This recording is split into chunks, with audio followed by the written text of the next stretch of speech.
كورس روعة، بيفيدك نفسيا وعقليا.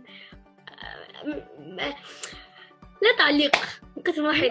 حياة قلبي والله. فادني حاجات كتيرة، عرفت شخصيتي، عرفت ازاي اتعامل مع الناس. اكتر حاجه استفدتها ان انا احل مشاكل الضغوط يعني وكده. تاني حاجه ان انا بقيت يعني بعرف احل شخصيات الناس واشوف ازاي اتعامل معاهم. يعني الكراسه دي فيها اي شخص بتعامل معاه يوميا كاتب فيه ازاي اقدر اتعامل معاه. بقيت بعرف يعني انظم تفكيري وكده. حلو جدا، ممتاز. انا قلت لحضرتك قبل كده ان انا اتمنى ان كل الناس تاخد الكورس ده، يعني لانه بيكون فيه مفاهيم تحسها كده مفاهيم دي مفصله عشان انت تكون مدير لحياتك. وانت المفروض تكون، انا قلت لك قبل كده الكلمه دي حضرتك، يعني لو انت مدير لنفسك انت كده يعني خلاص انت عندك كل حاجه. الحاجات دي انت لما بتاخدها لو طبقتها صح وركزت عليها وحاولت تستغلها بالشكل الصح انت كده حققت كل حاجه. كورس ممتاز جدا، انا حبيته جدا، نفسي ما يخلصش والله بجد. يعني حضرتك خير مقدمه للكورس والله، الله يعزك. فرق معايا جدا، مش من بره، من جوه. ازاي يعني؟ مش قدام حد قوي، لا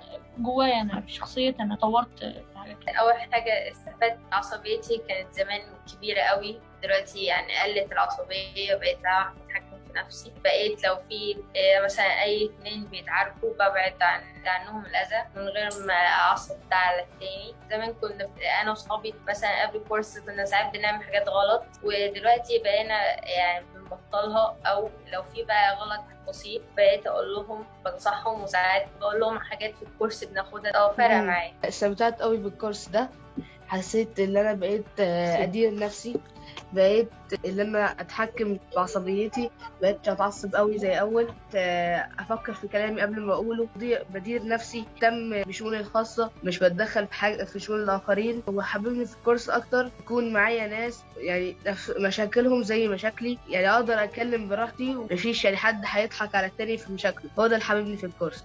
يعني هو الكورس الوحيد الالكتروني اللي اخدته، اللي اخدت الكورس قبل كده بس في المدرسه، ده يعتبر احسن كورس من ناحيه العلم النفسي والديني اللي اخدته.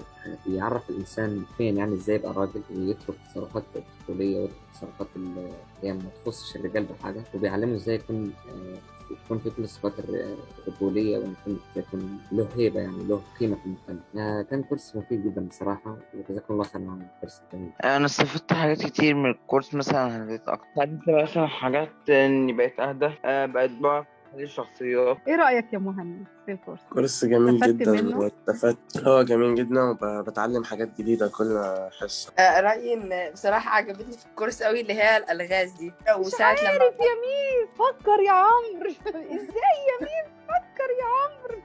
لا بس اللي هي الحاجات اللي عملنا فيها سيرش وقعدنا كده دي بصراحة عجبتني قوي. يعني كنت عارف ناس وبعديها في بقى ناس بقى يعني مثلا كانوا بيعملوا حاجة وحشة مثلا خليتهم يحسنوا منها، او في ناس مثلا يعني مش عايزين يحسنوا اي حاجة فمثلا بعدت عنهم. الله عليك يا ابني، ده انجاز والله يا ابني، لو تعلمون عظيم والله. شرفني يا عمرو. دم يا عمرو، والله سعيدة بيك جدا جدا وفخورة بيك بجد. يعني يكفي قوي قوي الكلمة اللي انت قلتها دي. الكورس ده انا شايف ان هو حلو قوي لمعلومات، لو عايز تعرف معلومات ما كنتش تعرفها في المدرسة، وممكن يساعد جدا في اي حد عنده مشكلة او حاجة كده وعايز يعرف ازاي يحلها.